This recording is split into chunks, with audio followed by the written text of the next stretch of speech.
So here's my talking points. I got 6 talking points for each. I tried to do 5, but then I came up with something else extra too. Okay. Bruce Campbell and Sam Raimi are executive producing this movie. I don't think that they would get behind an Evil Dead movie if they weren't passionate about it. And they were behind the 2013 one. So they want to nurture this movie and make sure that it is made with tender loving care and tender loving Evil Deadite care. And that's a bonus right away. That's okay. We got Bruce and freaking Sam are behind this thing. Yes, they're not directing. Well, Sam Raimi's not directing. Bruce doesn't.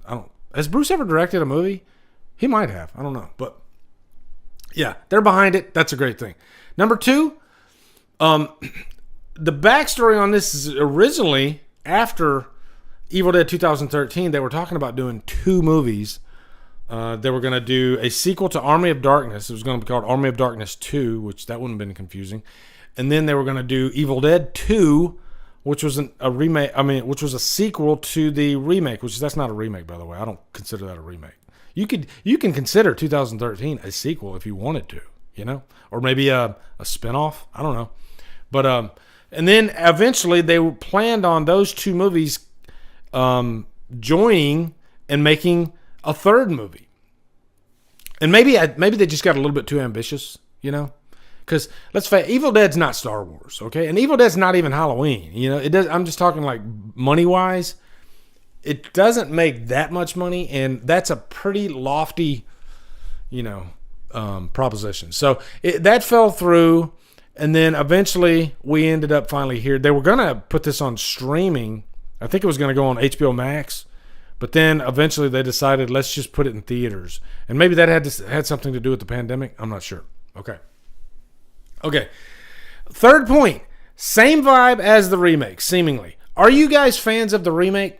Or is that kind of against the grain as to what you look for in an Evil Dead movie? To me, I like the Evil Dead has a couple different flavors, I almost prefer that it has a couple different flavors, because if we had 5 Evil Dead movies that were all that exact same tone, it might be a little bit exhausting. Okay?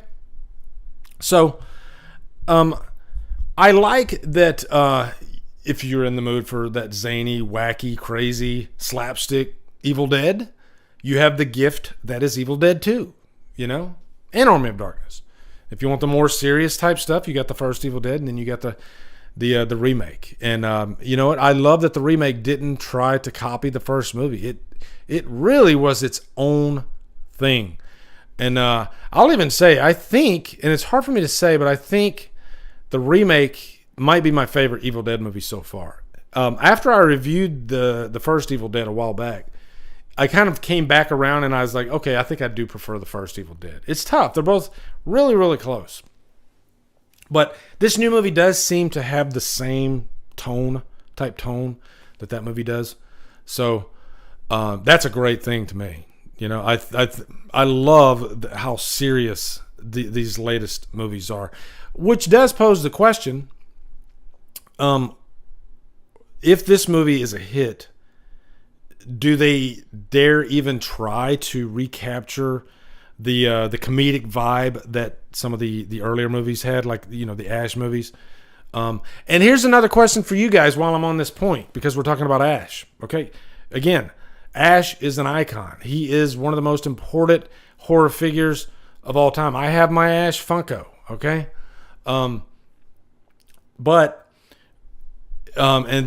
there's no wrong answer here, guys. Okay, this might be freaking blasphemy, sacrilege. Okay, but would you guys be open to a young Ash character with an actor that had a lot of personality? Okay, because this you would have to have a shit ton of personality to pull off what Bruce Campbell did. Okay, he would have to have Bruce Campbell's blessing, of course, but to continue that particular brand of Evil Dead, would you guys be for it, or are you just like, no, keep that out, hell no, Ash will only be Bruce Campbell? Okay, so Kyle says yes. If he is good, then yes. The heart and soul of the movie, agreed. I want Jane Levy back. Yes, I do. I definitely want Jane Levy back. Okay, next topic is Demons 2. Guys, have you seen Demons 2? And the reason I mentioned Demons 2 is because it's like demons on a high rise. There's been a couple of these movies. I do tend to like that setting. As a matter of fact, Halloween 2, the original Halloween 2, the first script was supposed to be Michael in a high rise. I guess Laurie was going to move to a high rise, and Michael was going to pursue her in the high rise. That would have been interesting. Funny enough, John Carpenter did do a movie called Someone's Watching Me about damsel in distress in a high rise. And that movie came out the same year as Halloween, which is interesting. Okay. Jathniel, there you are. Yeah, you pronounced it right. Good. I wanted to make sure I pronounced it right. But what's another? Watcher? The Watcher that just came out, which I wasn't the biggest fan of The Watcher, but it's kind of the same type deal, in a high rise. So I do love that aspect of this movie, that it is set in a high rise. That could be interesting because it could spill down, I think there's going to be a lot of freaking killing in this movie, if I'm being honest. Or is it going to be more of an isolated environment? I don't know. I think there's going to be a lot of killing, A lot of killing. Not just in the family, okay? Not just in the family. All right. Number 5, I'm not going to repeat myself because that's kind of what I started this whole thing with. I was talking about possession movies and how Evil Dead's not quite in the same ballpark. It is a possession movie, but there's just a different flavor to Evil Dead that you can almost separate it. So yeah, and then the last one is kids are involved this time. Guys, I need your opinion on this. Is this something that bothers you? Do you think that they should not have had kids in this movie? Just because sometimes kids can kind of throw up a red flag in a movie. If you got bad acting or whatnot, although these kids don't seem like they have bad acting. I think it kind of raises the stakes, if I'm being honest.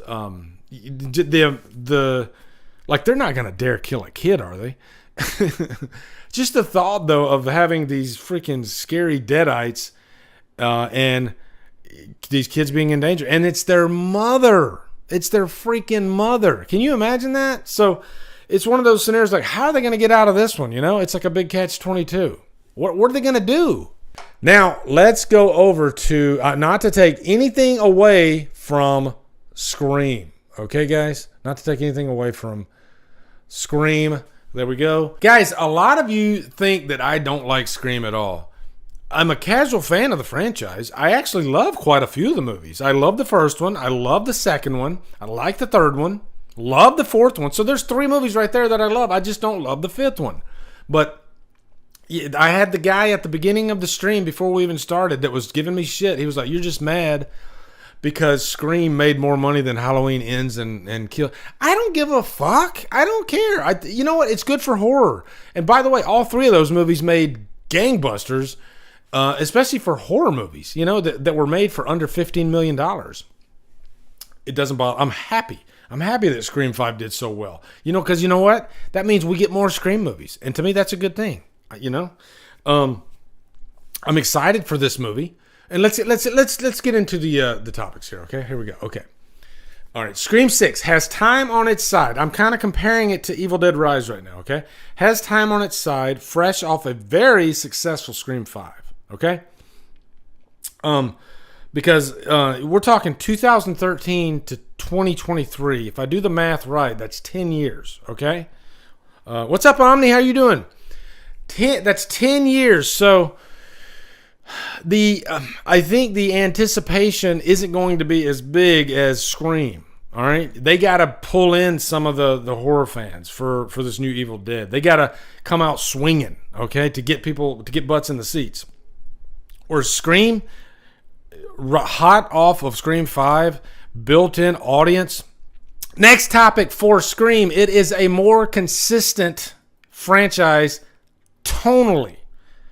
The reason I put consistency in quotes is because I like all the Evil Dead movies. There's not a bad one in the bunch, okay? I like all the Scream movies. But tonally, Scream, all those movies, they fit really nicely together, You tend to want to watch them in order if you're doing like a Scream run. Whereas Evil Dead, you kind of pick and choose, you know. So I feel like I want to do 2013. Now I feel like I want to do the first movie. Now I want to get zany. I want to watch Evil Dead 2. You know what I mean? So Scream is the more consistent, consistent franchise. Totally. Okay. Next topic. The New York setting is quite interesting. I like that they're trying something different. We're getting out of Woodsboro. Although, guys, wasn't there another movie that wasn't, like Scream 3 wasn't in Woodsboro, was it? No, it was in Hollywood, right? But here we're going to New York, you know? I mean, talk about great freaking production value alone. Just filming anything in New York, which, by the way, it's expensive to film in New York, but I wonder how much of this movie is actually filmed in New York, you know? I wouldn't be surprised if they built some sound stages, called it New York. I don't know. We'll see. Maybe they did film the whole thing in New York. It'd be cool, but I hope they can keep that. I hope they can trick us and make us think that it's New York if it's not. But a lot of potential for Ghostface killing action in New York. Ghostface usually sticks with the principal cast in these movies. We rarely see him venture out and just kill random strangers. That's usually not his MO. But in this movie, maybe he will do that. Maybe he needs to, you know, sharpen his axe, I guess. Get some push-ups in, get some exercise in, and maybe he just wants to kill a few people along. What am I talking about? New York. I'm looking forward to New York. It's going to be awesome. Okay. Next one, an already dug-in cast. Okay? We already care about them. Talking about Scream 5, we do have Gale Weathers from the rest of the movies, but we are invested in Sam and Tara and Mindy, and I can't remember Mindy's brother's name, okay? But especially Sam and Tara. But guys, have you ever heard of this young actress named Jenny? Is it Jenny or Jenna? Jenna Ortega? She's coming out now. She's fresh, all right? I think she's gonna be somebody. You know, I think she's gonna be a star. Yeah, Kirby. Thank you. We got Kirby, Chad. That's the guy's name, Chad. Thank you, Chad. So, yeah, I mean, we already love these characters. They've already given us that. So, going into this movie, you know, we're gonna be there. We're gonna be. If Chad cracks a joke, we're gonna laugh at it because why? Because we love Chad. We know who he is, right? By the way, guys, Jenna Ortega is like freaking massive right now. I'll say she was the best part of Scream 5. I don't talk about this that much, but that opening of Scream 5, if they would have maintained that level of tension and just awesomeness, that movie would have been one of the best Scream movies. That was fucking amazing. I think it was the best opening since the first Scream. Thinking back, Scream 2, yes, definitely better than that one. Scream 3, yes, definitely better than that one. Scream 4, oh, yeah, Scream 4's got like the worst opening, okay? I don't like that.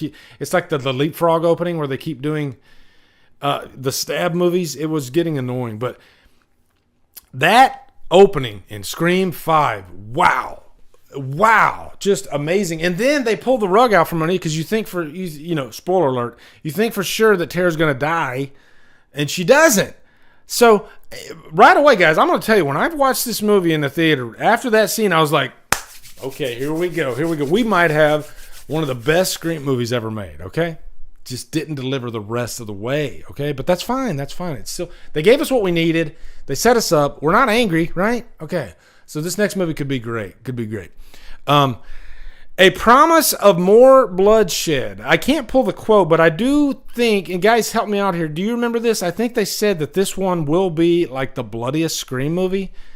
I think there was an interview with Melissa Barrera, and she said that this movie is going to be extremely violent. Okay, and I like that. I like a very violent, bloody Scream. It just so happens that Scream 4 is like one of my favorite Scream movies. Even though I don't like the opening. But that movie's really bloody, you know? I don't like the cinematography in it, but man, they make up for it big time with the bloodshed, all right? So Scream 5 definitely had some good bloodshed in it too. I will give it that. But I like blood in my Scream. I like blood in any slasher movie, okay? That's just a preference. I know some people say that PG-13 doesn't bother them in horror movies. I'm not that guy. Likely an interesting twist. That's the final thing on Scream 6, okay? Likely an interesting twist. The twist, and I'm not going to spoil it, in Scream 5 was easily the biggest letdown for me about that movie. I just didn't like the reveal. I didn't like the twist. And maybe that's because I'm comparing it to other Scream movies. You know, Scream's known for great twists. And I think they're going to up their game with the twist in this movie.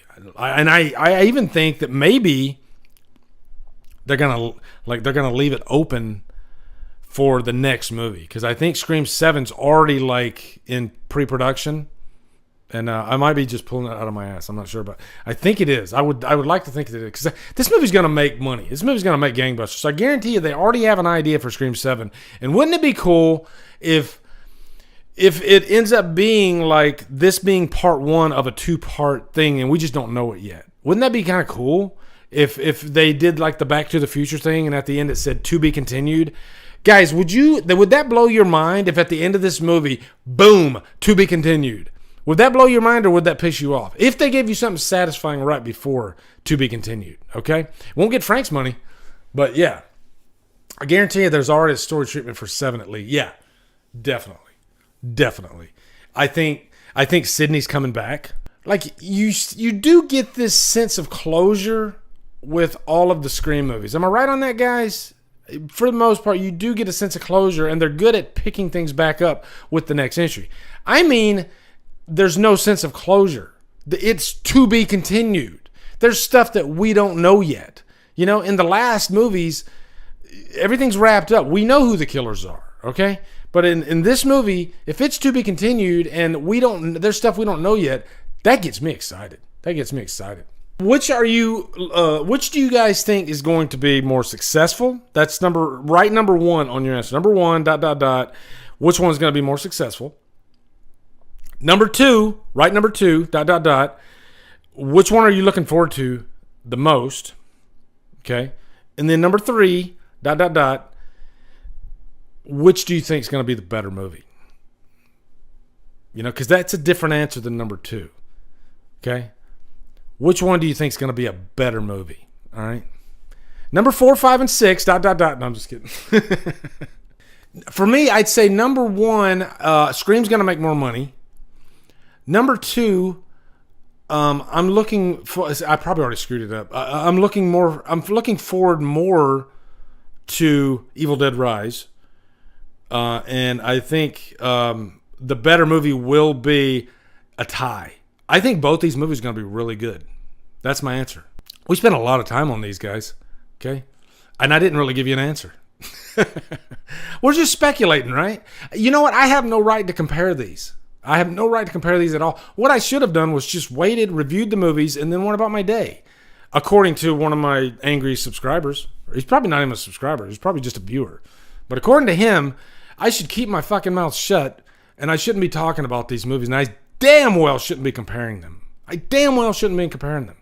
You're at the end of the video. What's up, guys? Thank you for watching this DD Live clip. What that is after I do a live stream, I usually cover news items or just topical type stuff, or sometimes even reviews, top 10s, whatever. And I clip them out for your convenience so you can get bite-sized episodes from the live stream. So now that you're at the end, you can look over here or here somewhere, and you can click on the playlist that I have for the DD Live clips, and then you can watch other episodes. There's probably at least like 50 of them by now, maybe 100, who knows. Anyways, thanks for watching, guys. Love you.